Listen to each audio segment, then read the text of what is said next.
یادت نره کتابو نقشه راهته. ای ابوی جاسم پسرم چه شده؟ رویا دیدی؟ خواب دیدم یا دکتر با آدم فضایی دور من. پسرم آدم فضایی ها وجود ندارن. به ناموس من انگار واقعی بود. و دکتر گفت کتاب راهنما نقشه راحته.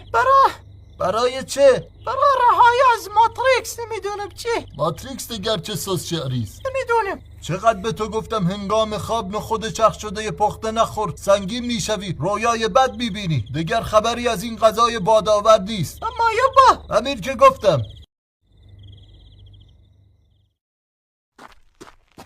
هوا چقدر گرمه. حوس خرمعرده کردم برم یه دور تو بازار میزنم.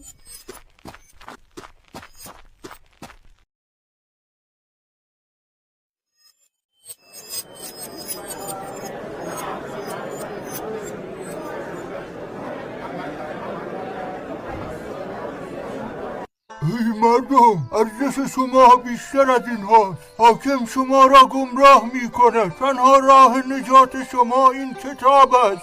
چی؟ کتابو نقشه راهته. ای پیرمرد دانه، جریان کتاب چی خودش؟ این کتاب راهنماست. تنها راه رستگاری انسان فرزندم. رستگار انسان چیه؟ میشه برم پیش